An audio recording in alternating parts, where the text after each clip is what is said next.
Welcome to the Effortless Swimming Podcast. My guest today is someone who I had on only a couple of episodes ago, Tracey Bauman. Welcome back. You are on episode 338, and we got a really good response from your episode because I think we talked about a lot of topics that are relevant to the majority of swimmers out there and how they can be more comfortable, more relaxed, and just more efficient with their swimming. So I wanted to get you back on to go a little bit further into some of these topics. And on today's episode, I want to talk about how people can work on the connection and the rhythm in their stroke, the different kick types, and also looking at cadence and stroke rate and when and how to increase it. So firstly, welcome back, Tracy. Thank you so much for having me back. It was a lot of fun last time, so I'm looking forward to some more learning between the two of us today and some great discussion. I want to start with connection and timing, because this is one of the pieces of the puzzle that can be hardest to put together, I think, for a lot of people. And you can have maybe a good kick and a good catch, but if they're not connected very well, you're going to be missing out on a huge opportunity there to swim with ease and speed and grace. So this is a really important topic that ties everything together. So how do you see the connection and timing in freestyle kind of working together? What are some of the key components for you? I think that the first thing that I always say to people who start swimming with us is when we look at swimming, we have to, and I think I touched on this on the last episode, is we have to think about building the body up from the inside out. So when we come to looking at connection, and certainly connection between catch and the legs, I try and stay away from the word kick I think I explained in the last episode, but we'll get on to that later on in today's episode. Is if the middle isn't connected, and if the engine, like I like to say, that the body is actually the engine that we need, and the limbs are kind of like propellers, then the propellers can't work. So that you have to have both working together. And so the connection really comes from making sure that you have firstly attached that torso to the legs, and you've got that in place. So I talk about kind of knitting together the area around the pelvis to attach the legs to the torso, and then doing the same through the scapula with the arm, again knitting them together. And through doing that and making the whole body move as one unit, one single connected unit, then what happens with the catch and the press, the legs pressing at the back, will always be connected and synchronized then to the whole body rotation. If we try and separate those out, then what happens is we have these singular body parts that we're trying to kind of connect up from the outside in, and it's not always as successful, and it certainly can not be as powerful because we tap into smaller muscle groups. Whereas if you are able to use the engine of the whole body, you're able to tap into the larger sling systems throughout the body, which it's really used to using in everyday life, and it reduces the risk of injury. So you have stuff from the inside out always. I say to people who want to learn the timing and connection, well, first of all, let's get your body into one unit. And when we've got it into one unit, then you can really time those things to it. Yeah, you've got to always be holding the body correctly, or switching things on through the center first, or else there's going to be that disjointed movement from the top half to the bottom half. So that's always such a great place to start. And when we run clinics, we always just start with that. All right, let's hold this midsection of the body correctly. Let's make sure we got good posture. A big part of that is what you talked about last time, getting the head away from the toes, and just maintaining good posture. And an example of this is I had a swimmer at a clinic recently who had been trying lots of different things and like really just struggled to keep her heart rate down, to move forwards much at all. And we filmed her, and her head and shoulders were 15, 20 centimeters below the water. So she was really just trying to bury her head down to get her hips up. So hips are up high, but then her legs were down quite low. So it was like this, like a triangle or a pyramid, the shape of her body. And so what we worked on was just getting that connection, holding the body straighter, and just trying to get that to work together, because then the connection became so much easier for her. And not only did her body position overall improve, then she's starting to feel these things work together. So let's say someone's got that part of the puzzle Where would you then start to work with them to help them to feel that connection? Are there certain drills, or are there certain cues or things that you would have them think about? Yeah, for sure. So, just on that, just to go back slightly to that, the person that you had in your clinic with bearing the head, I think this is such a really important topic, and just want to touch on it because I touched on it in this week's Mastery Monday that we do on Mondays. Is there's so many cues out there on YouTube and coaches telling people to look down, and it's fascinating how just that cue in looking down in the water can really break that entire whole, what I call non-negotiable hull of your boat position. And so, helping people to really understand that they just have to be long rather than put their head in any position is, I think, makes such a difference, like you say. So if I was then to go on to starting to teach them how to connect up with the catch per se, timing, synchronization with the catch, I tend to get them to get in touch with the feel for the water. We do have drills that we use to break down the movement of the catch and the timing of the catch. So we'll get them into a streamlined position, making sure that their rotation is absolutely perfect. So we want to always make sure that the rotation is never more, if you were to get a protractor out, than like 30 degrees, because otherwise, if they rotate any further off of that point, they push the scap back into the spine, and they actually then can't get it physiologically or anatomically can't get a catch because of where they've put where their scapula has ended up by over rotating. So it'll always lead to either a dropped elbow catch, or it will lead to injury because they're still trying to get a high elbow catch with a compromised scapular position. So we start off with the correct rotation, and then we have them really sending their fingernails forward, so they've got the correct connection, if you like, that Lego piece between the arm and the torso being across the scapula.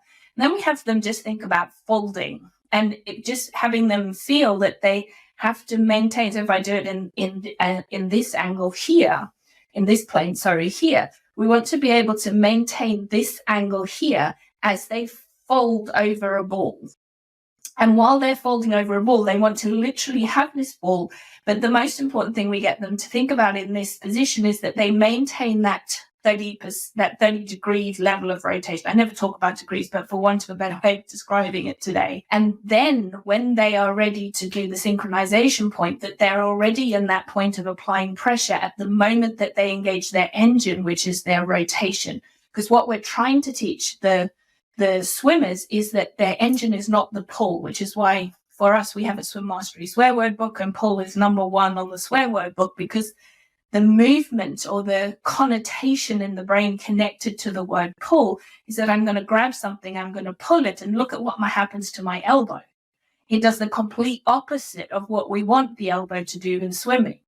It actually drops the elbow, and the brain connotates, if that's even a word, pull with that movement. So if I tell the swimmer to pull, I'm always telling the brain to do the wrong thing. So then the swimmer's getting mixed messages. Okay, you got to pull, but you got to have a high elbow. And the swimmer's going, yeah, but, and the brain's going, yeah, but. So we kind of take the words that confuse the swimmer's bodies out of the equation, which is why we call it catch and hold. And so we get them into that position. They catch and hold. And then at the moment the rotation starts, we're sending a message to the body that the rotation is the engine. And this is just a holding tool. It's just holding and applying pressure to the water in order for the whole body to rotate past that set point, if you like. So that's how we start building it up. But the amount of rotation is the key. If they over-rotate, it can't happen.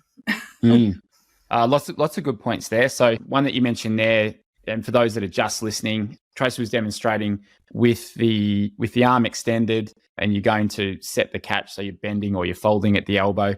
With the upper part of the arm and the body, you're saying you don't want that angle to change, so that angle of the shoulder.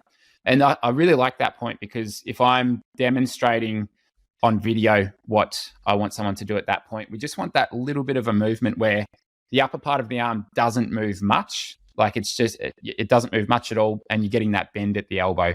And people will look at that and go, I just don't have the mobility to be able to do it. And yes, maybe you're really tight, because we see people like that, but I think like everyone can still get some sort of movement in that sort of position. And it might not be perfect, but it's going to be sufficient to still get a decent hold of the water.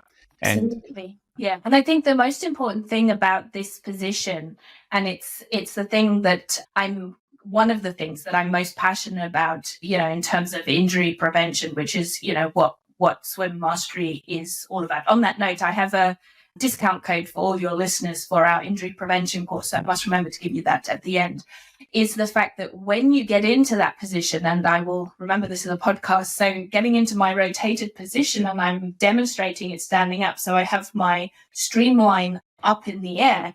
And as I fold, I literally imagine I'm folding over a ball, or over a wall, if you like, but it's a really high wall. And what happens is, as I fold over that it's it not only is it okay, but joint mechanically, my hand must come inside of my shoulder line. And if we keep the hand on the shoulder line, we're putting the shoulder girdle into a compromised position. So it's about understanding that we start in our streamline position down one line. As we fold over the ball, this elbow, as the arm internally rotates, the elbow goes slightly outside the line and the hand actually comes slightly inside the line, which makes the catch pathway happen. Kind of, I always say, thumb goes along the same line as the eyeball, down the pecs, down the inside of the front side of the hip, rather than trying to keep that catch pathway in line with the shoulder, which then will create definitely impingement. So, and send the swimmer in the wrong direction, because it's not what the joints want to do. So we want to think about what position we would put our arms in if we were going to climb a really high wall. And we would automatically go into that exact same position that I've just talked through and demonstrated. And that's the best way we can keep people's shoulders safe, but also to allow them to tap into those larger muscle groups that I talked about. So it's safe and stronger, therefore will end up being faster once they've figured it out.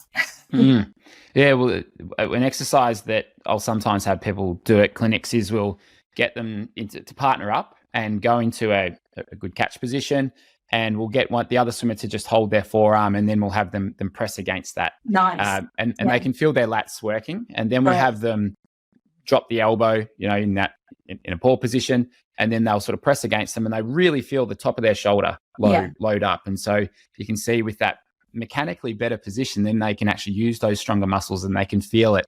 And that's such a fantastic way to get people to have that contrast of feeling what you want them to do versus what you don't want them to do. And it really gives that's a really great way of giving them that picture.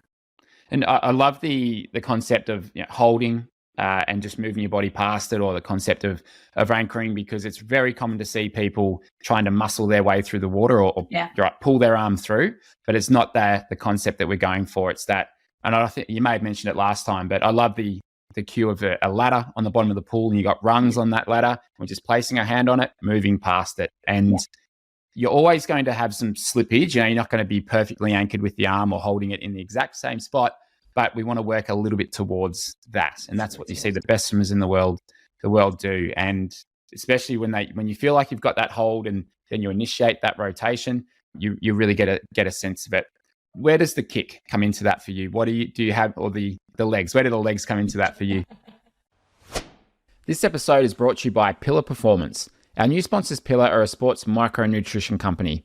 And the easiest way to describe it is that while hydration and carbohydrates products will take you through to touch the wall as fast as possible, Pillar's mission is to get swimmers to the starting blocks in the best condition over and over again.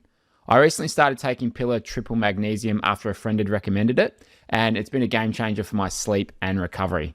I take 1 scoop 30 minutes before bed each night, in the same way that you might start your day with a coffee. I finish it up with the magnesium and recover better for tomorrow's session in the pool. Pillar Performance is used by some of the biggest names in swimming and triathlon, including Zach Stubblety-Cook, Jan Frodeno, Ben Canute, Ash Gentle, Taylor Nibb, amongst a host of other well-known swimmers and triathletes.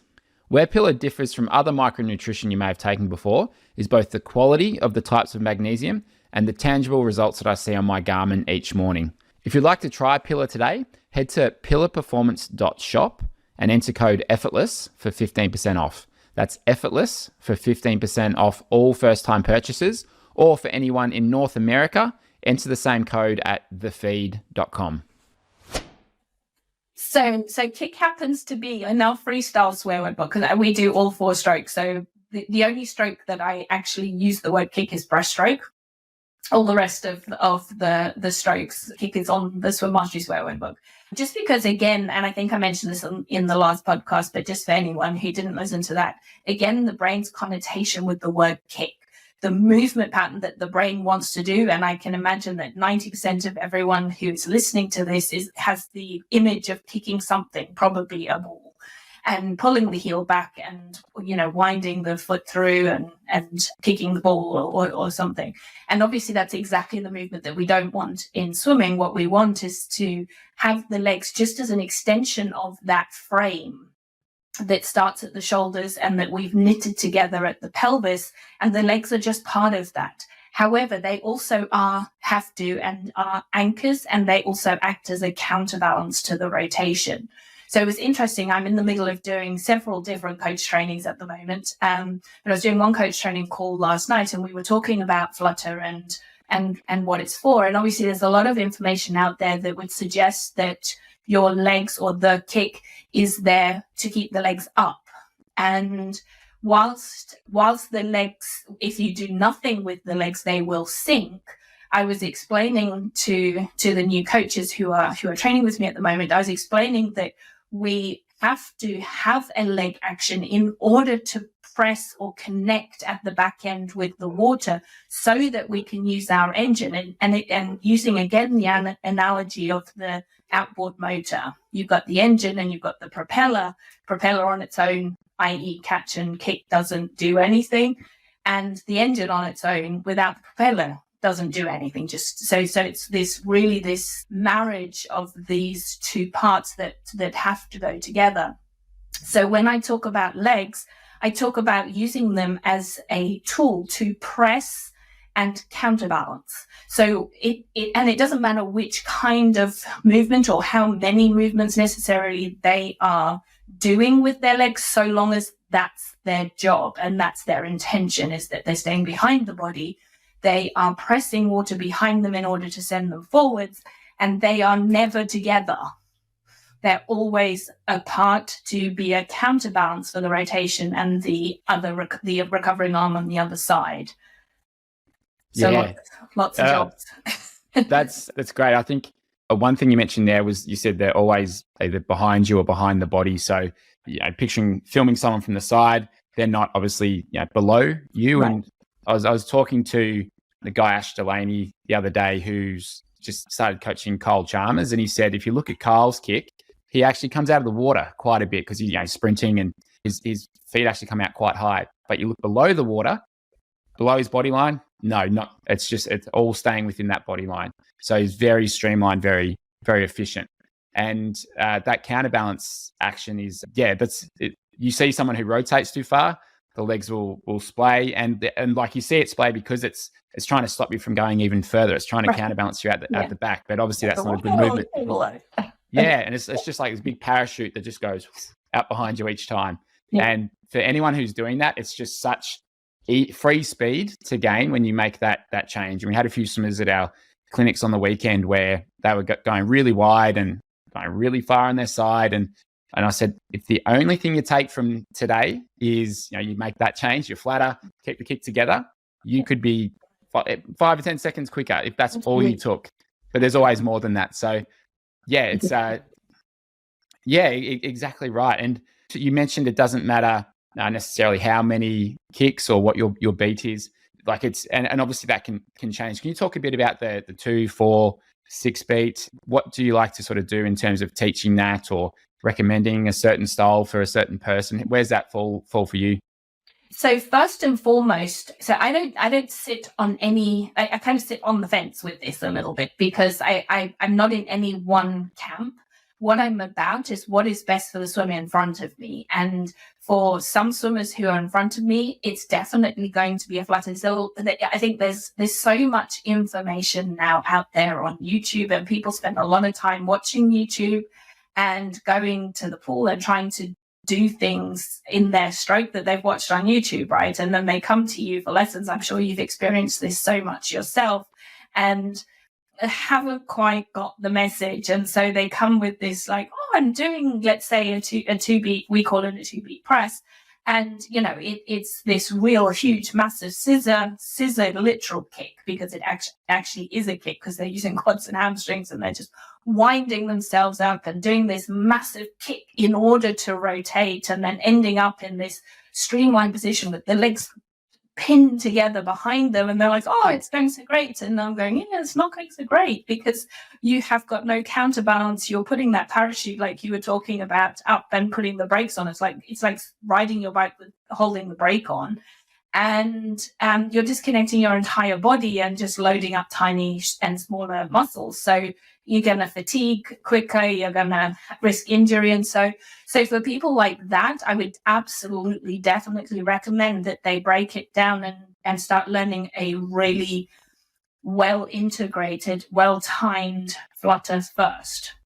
Even if they want to do the 2-beat, I think the only way through to a really great 2-beat is if they can do a very well-timed and connected 6-beat, so flutter.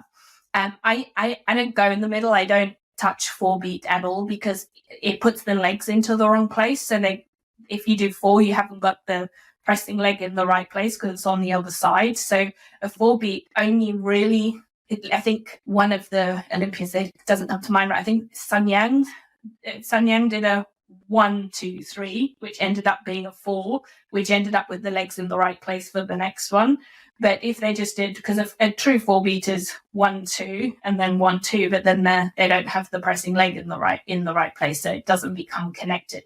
That really can only work if the cage and pelvis isn't connected and they've got a bit of a twist, and therefore then the legs can kind of do their own thing. But if they're connected all the way down the body and they have that shoulder to feet one unit, then a 2 or a 6 is what I go for.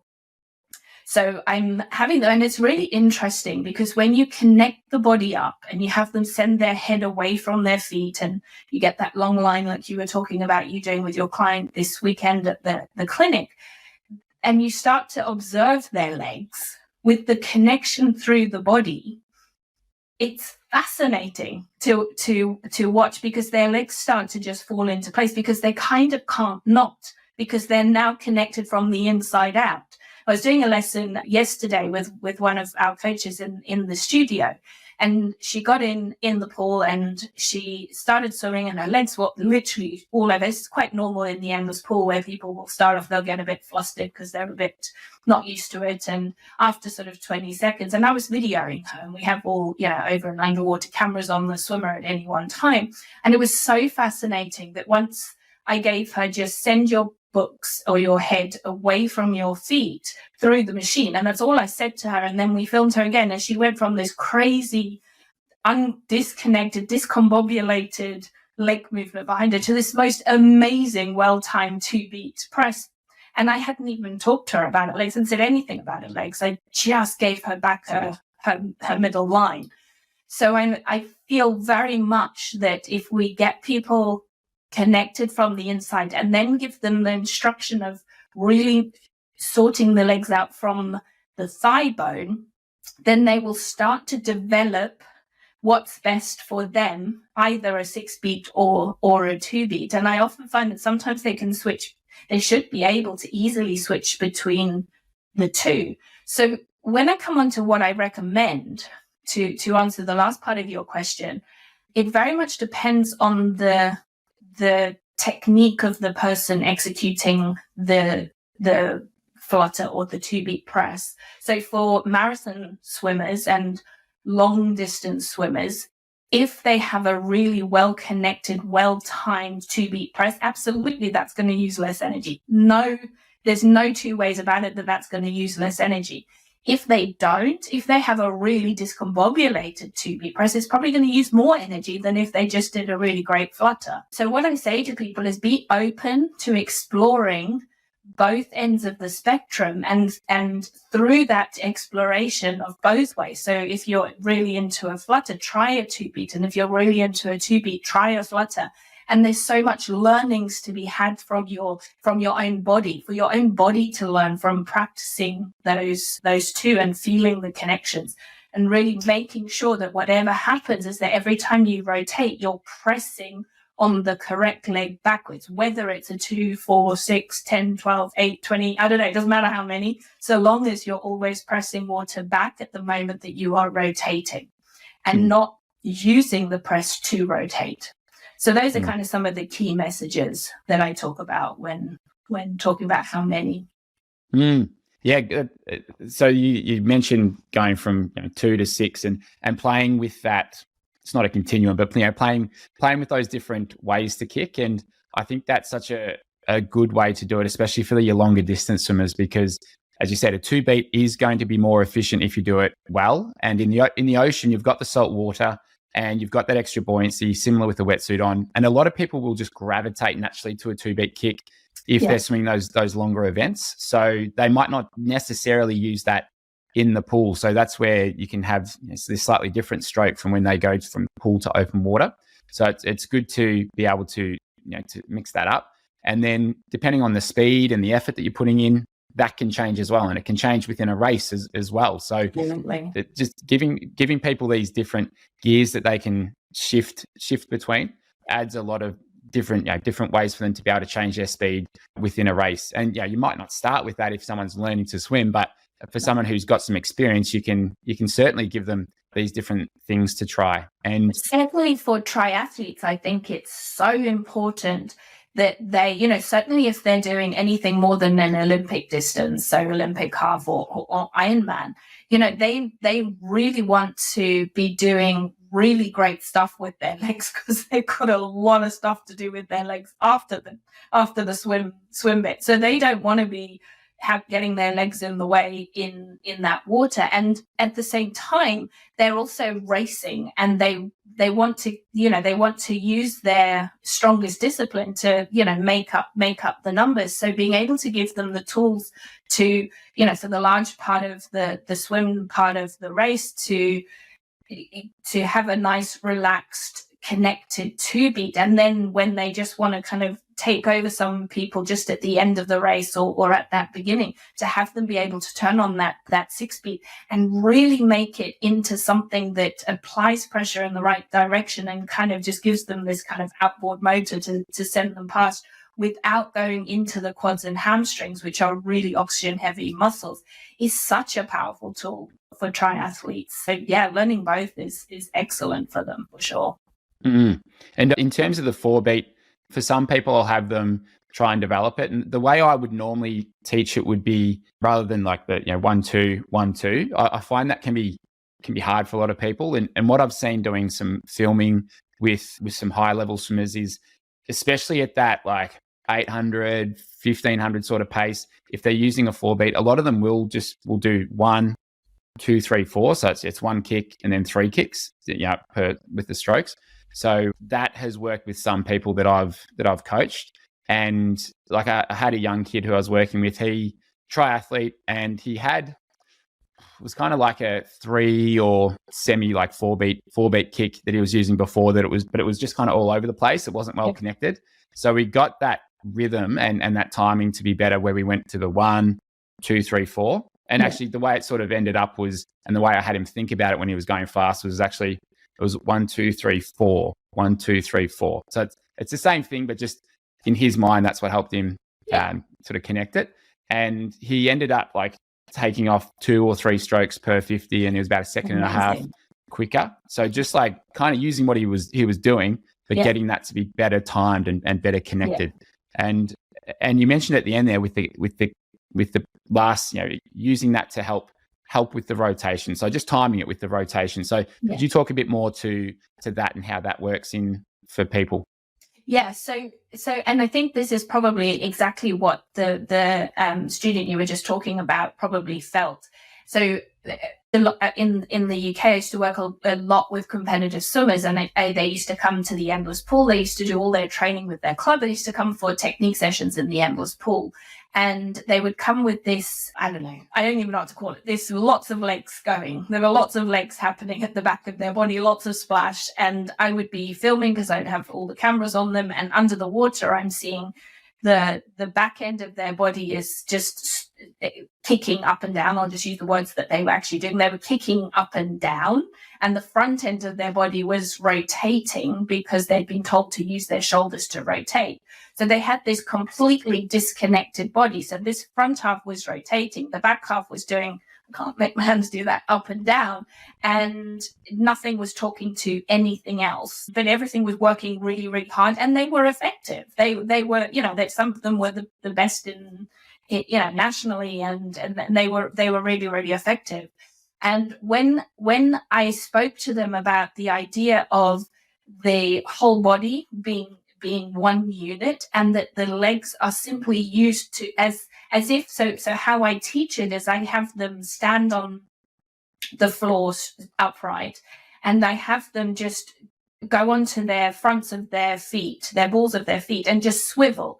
And then I have them, as they swivel, I have them send their head up to the ceiling as they swivel. So they can just feel that kind of anchor as they swivel. But it's the whole movement of the swivel of the whole body, i.e. the rotation in the water, that is pressing off of the water at the back end in order to send the head forwards. So when we then play around with that and we go, okay, so 1, 2, 3. And what I do is always click. I go 1, 2, 3. And it doesn't matter how many numbers you count after that, but so long as the 1 is on that rotation, 1, blah, blah, blah, 1, blah, blah, blah, 1, blah, blah, blah. And they get that idea that at that moment that they're rotating, they're always pressing with the leg that's on the underneath them, if you like. It's behind them and underneath them on the bottom. And then they get this beautiful anchor where as they rotate, they press on the water here, and they press the water behind them and send their head and fingers forward. And they get this amazing amount of propulsion by finding that thickness in the water that as swimmers get better and better, they start to understand and start to think about. And then if you key that with the catch at the front end with the rotation, then they've got these amazing, almost concrete blocks that they can press on, hold on, and push on at the back end in order to rotate and generate and send and direct the energy forwards. So I think that it's a really important thing to help the students understand what it is that we're looking for. And then what happens is it just happens. Often what I do is I will say to them, right, for the next swim, I want you to do, 6 to 8 strokes, just with no breathing, just focusing on whole body rotation. So shoulders to feet, and just rotate your head and fingers forward. And I'm just going to observe what happens. And it's the only time I'll say to them, don't use your legs. Because I just want to observe what happens. And then I video and I have them just do that. But the whole focus is in whole body, sending head and fingernails forward.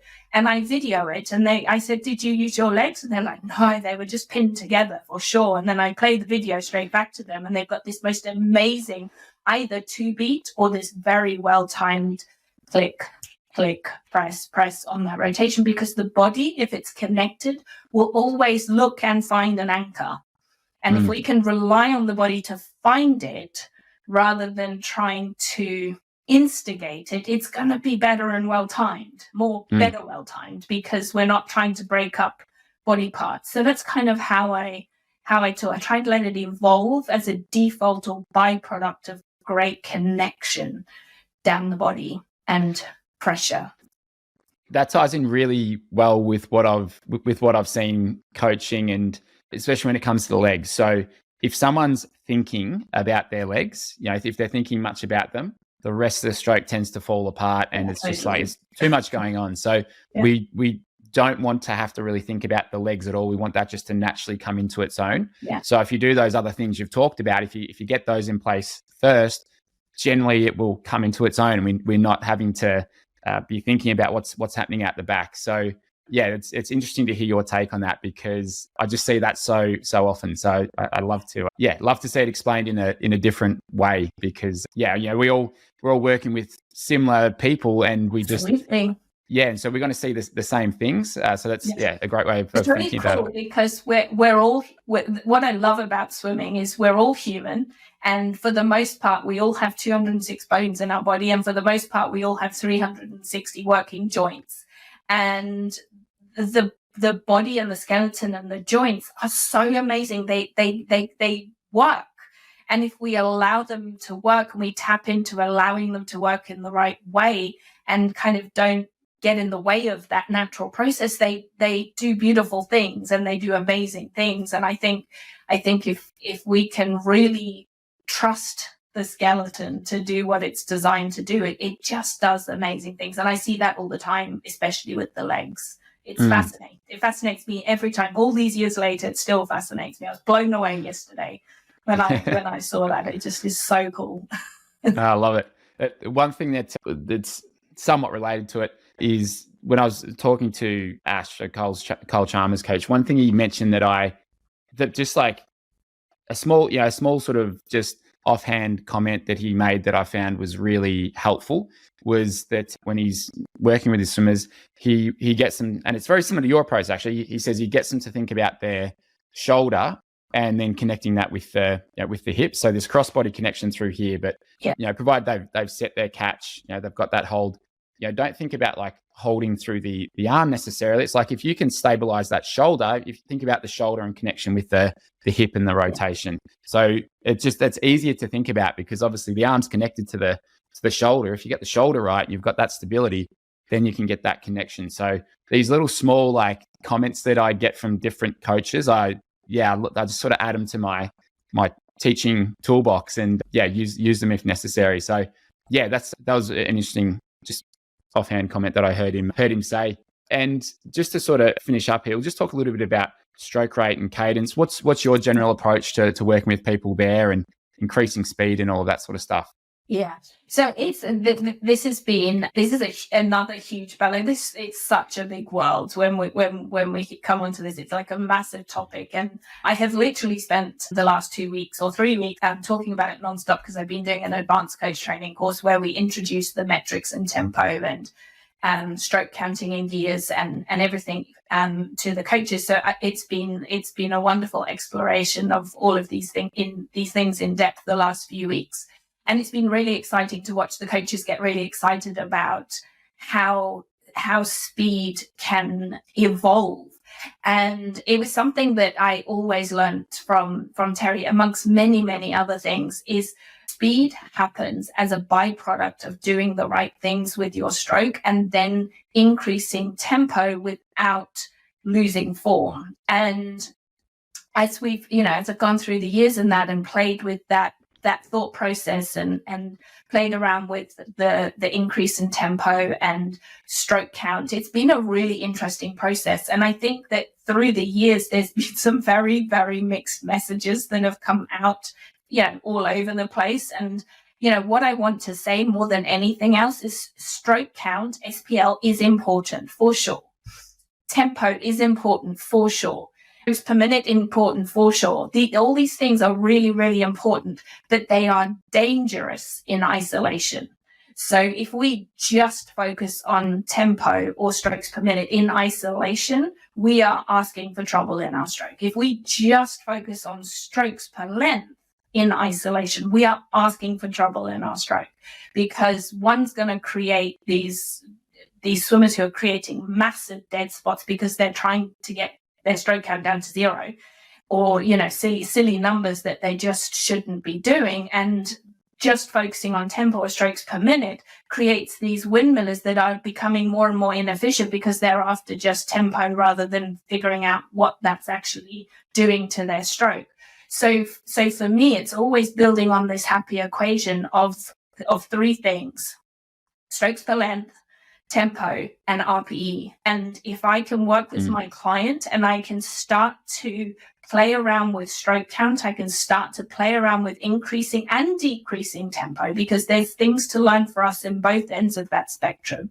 and always get them to tell me what their RPE is, rate of perceived effort, which is obviously their own measure, then I'm going to have a byproduct of speed. So I've been doing lots of virtual coaching since COVID, since lockdown, and it's blown my mind. I've worked with people that I've still never met, and I've been sending them sets, and I've been virtually coaching them, and I've been writing, all sorts of gear sets and tempo sets and stroke count sets. And with these two people in particular that I'm thinking about, it was only after 2 years that I started to add any time into their sets. So I never gave them time as a measure. We could always work out time because it's just a maths equation. If you've got the length of the pool, their push-off, then SPL and tempo is going to give us the time.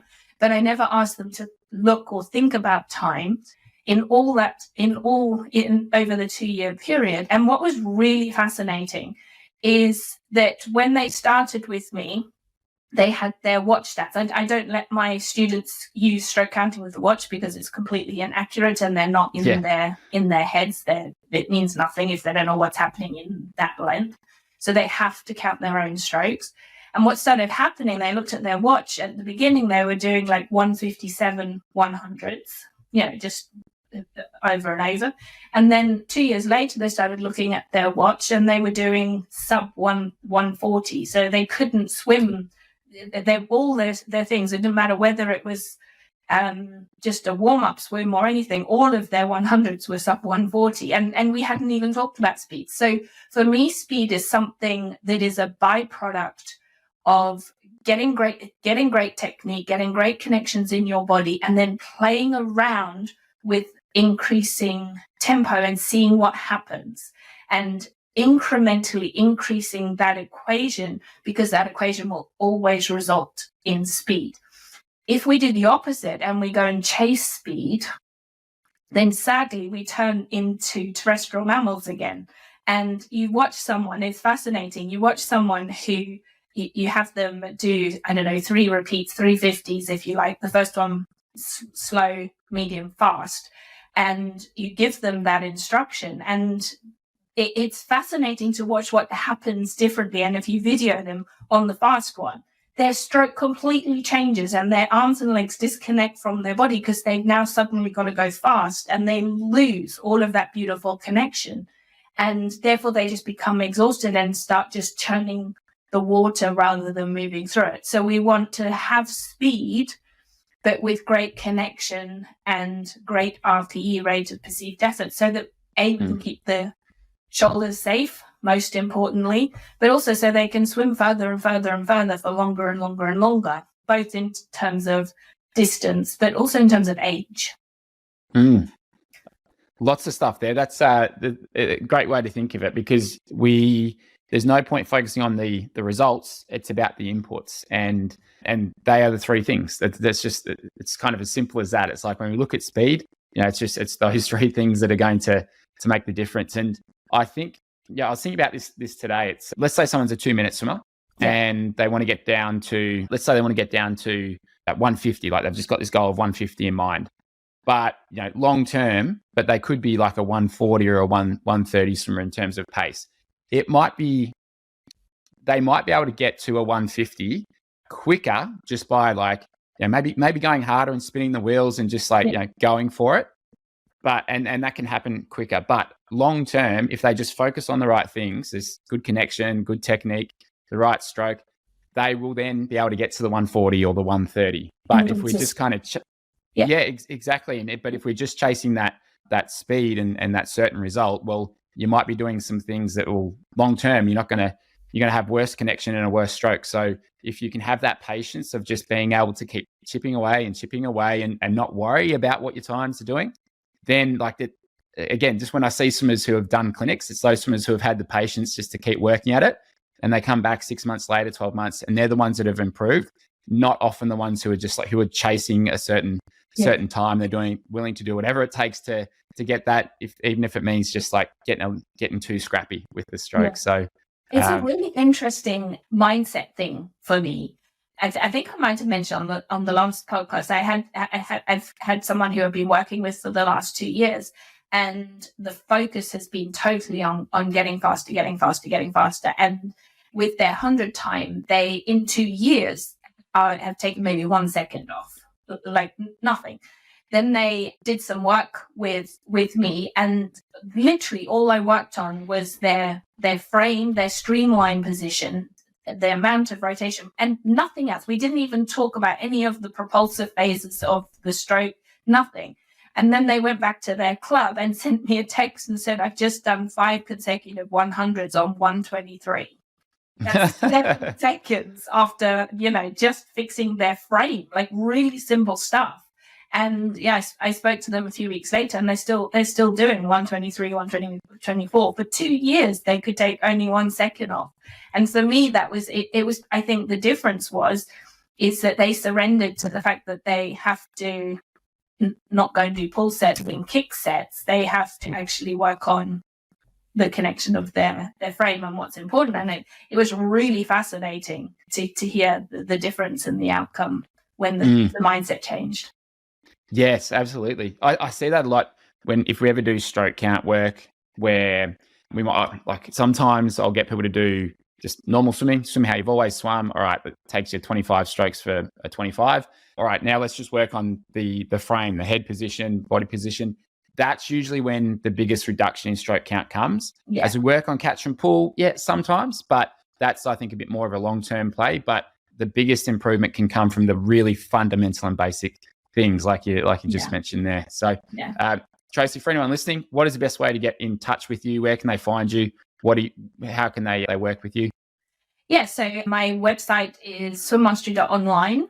I think that the discount code that I gave last time for the book, The Swim Mastery Way, that I've written, is still in place. Perhaps we can just link that and keep that going for a bit. So they can find that on Amazon, or the link that hopefully you'll put under this podcast.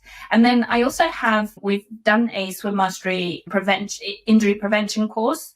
And I would like to offer your listeners a 10% discount code off of that, which I'll send you the details for. So the code will be effortless10, all in capitals, but I'll send you the details for that. And then there's opportunities to do virtual coaching that they can sign up for online. And we have some camps coming up. We have Turkey and Greece coming up. We have some exciting things happening down in Sydney that we're going to release at the end of this week. We have a clinic happening in Boston in October. So if anyone in America, come and find us there. And hopefully we'll see some of you around. Fantastic. Thanks again, Tracy. We'll pleasure. Chat again on another podcast. There's still a lot more we can cover. So thank you again. My pleasure. Thank you so much.